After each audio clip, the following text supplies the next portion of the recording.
Cotton.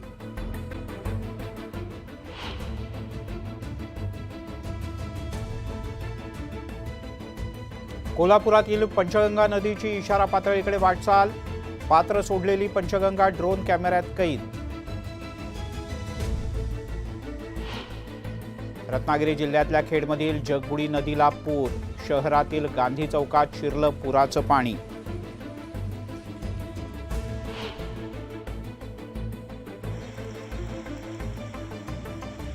खेडच्या Jagbudi नदीनं धोक्याची पातळी ओलांडली तर राजापूरची कोदवली नदी इशारा पातळीच्या वर, लांजा रत्नागिरीला जोडणारा अंतर्गत पूल पाण्याखाली।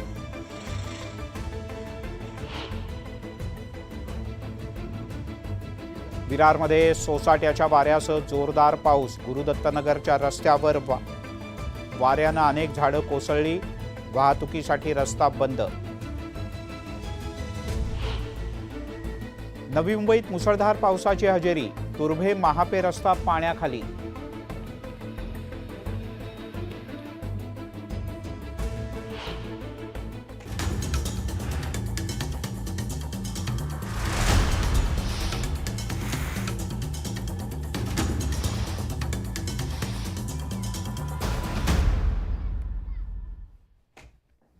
आणि बातम्यांचा वेगवान आढावा, पण त्यापूर्वी एक मोठी बातमी हाती येते। रत्नागिरी जिल्ह्यातल्या खेड तालुक्यात जगबुडी नदीला पूर आलाय।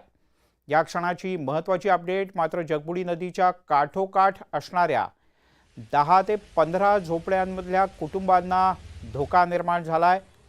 इथे राहणाऱ्या सर्व नागरिकांना, यात लहान मुलांचाही मोठा समावेश आहे, जे भीतीच्या छायेखाली आहेत। या झोपडपट्टीच्या अगदी समोर जगबुडी नदीचं पात्र अतिशय रुंद आहे आणि फार वेगाने वाहतं।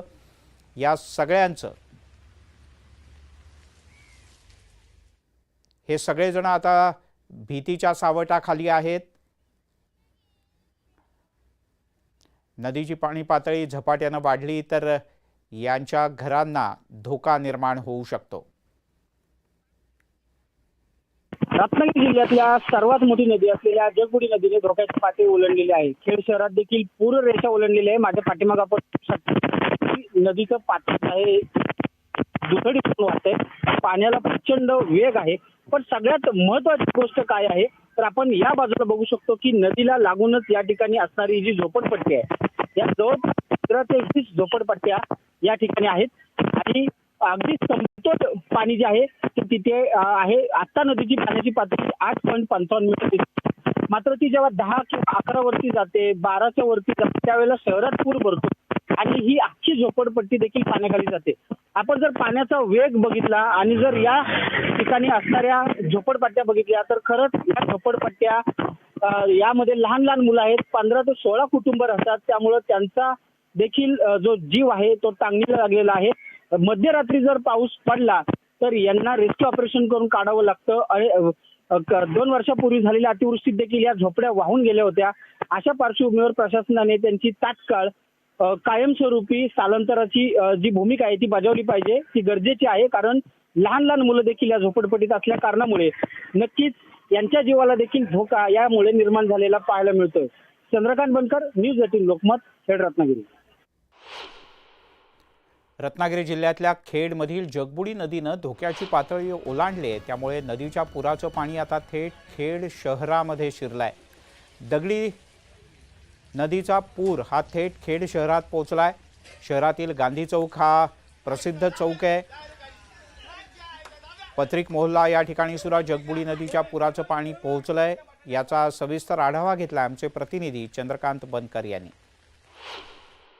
जगबुडी नदीने धोक्याची पातळी ओलांडल्यानंतर पूर रेषा ओलांडली आणि आता आपण बघतोय की खेड शहरातल्या मुख्य बाजारपेठेमध्ये आता पाणी भरायला सुरुवात झालेली आहे।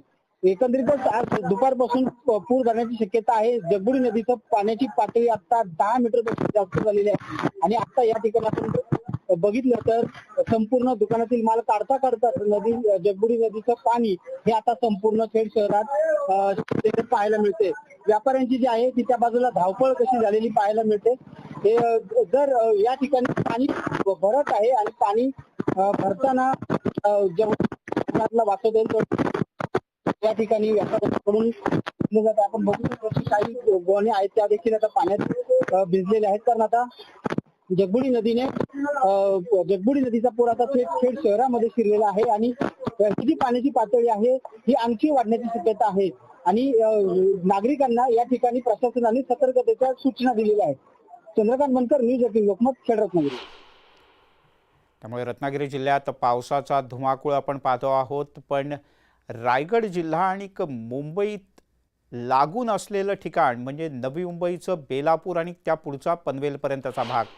बेलापूरमध्ये आर्टिस्ट कॉलनीच्या मागच्या बाजूला असणाऱ्या डोंगरात धबधब्याचा आनंद लुटण्यासाठी आलेले 40 ते 50 जण अडकल्याची माहिती मिळते. मुसळधार पावसामुळे पाण्याचा प्रवाह मोठ्या प्रमाणात वाढला आणि अनेक जण या ओढ्याच्या पलीकडे अडकून पडले होते. अग्निशमन दलाचे जवान आणि नवी मुंबई पोलीस यांना जेव्हा याबद्दल माहिती मिळाली तेव्हा ते इथे पोहोचले. त्यांनी एक दोरी टाकली, काही जवान इथे पाण्यात उतरले आणि या सगळ्यांनी मिळून या पलीकडे अडकलेल्या मुलांना दोरखंडाच्या सहाय्यानं कसंबसं वाचवलं.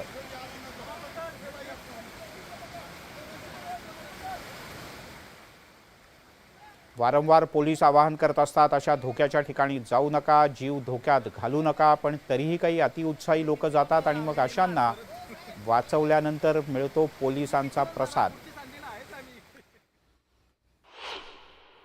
तिकडे नवी मुंबईत मुसळधार पावसानं सबवे पाण्याखाली गेलाय. त्यामुळे वाहन चालकांना मोठा मनस्ताप सहन करावा लागतोय. पालिकेच्या नालेसफाईची यामुळे पोलखोल झाली आहे. अंधेरीच्या मिलन सबवेप्रमाणे नवी मुंबईत काही सबवेंची स्थिती होते, कारण इथल्या पाण्याचा निचराच होत नाही. शहरातल्या काही ठिकाणी सबवेमध्ये मोठ्या प्रमाणात पाणी साचलं. याचा आढावा घेतला आमचे प्रतिनिधी प्रमोद पाटील यांनी. नवी मुंबई परिसरामध्ये रात्रभर पावसाची रिपरिप आणि सकाळी वाढलेला जोर यामुळे नवी मुंबईतील अनेक सखल भागामध्ये प्रचंड मोठ्या प्रमाणामध्ये पाऊस भरण्याचे चित्र आहे. मी आता जुईनगर येथील सबवे या ठिकाणी आपण बघत असाल, पूर्व आणि पश्चिमेला जोडणारा हा रस्ता आहे. हा अत्यंत महत्वाचा असा रस्ता आहे. आपण बघत असाल बाजूला काही वाहने थांबलेले आहेत की ते या ठिकाणी येऊन ये जा करू शकत नाहीयेत, कारण पाणी इतकं मोठ्या प्रमाणामध्ये भरत आहे की या ठिकाणावरून दुसऱ्या ठिकाणावर जाता येणार नाही. महानगरपालिकेच्या वतीनं कोणतीही या ठिकाणी उपाययोजना एक पंप आता लावण्यात आलेला आहे. मात्र या ठिकाणी प्रतिवर्षीप्रमाणे नेहमीच या ठिकाणी पाणी भरलं असतं. मात्र पालिकेला या संबंधामध्ये संपूर्णपणे खबरदारी घेऊन कायमस्वरूपी अशा प्रकारची उपाययोजना का करता येत नाही, अशा प्रकारे निमित्ताने उपस्थित झालेल्या आपण बघत असाल दोन्ही या रस्त्याच्या दोन्ही बाजूला मी पाण्यामध्ये आता उभा आहे. पावसाची संततधार थोडीशी काहीशी कमी झालेली आहे. पावसाने उसंत घेतलेली आहे. मात्र या ठिकाणी आपण बघत असाल रिक्षा चालक ज्याने आता डेअरिंग करून या ठिकाणी दुसऱ्या बाजूला जाण्याचा प्रयत्न केलेला आहे आणि तो निघालेला आहे. आपण बघत असाल हा प्रचंड मोठ्या पावसाचा जोर आणि नवी मुंबई परिसरामध्ये भरलेला हा प्रचंड मोठ्या प्रमाणाचा पाणी, हा पाण्याचा निचरा आता पालिकेच्या वतीनं करण्यात येत असला तरी दरवर्षी या ठिकाणी अशा प्रकारचं पाणी तुंबतंय. त्यामुळे कायमस्वरूपी उपाययोजना करण्याची मागणी या ठिकाणचे रहिवासी करताना दिसत आहेत. प्रमोद पाटील, न्यूज 18 लोकमत, नवी मुंबई.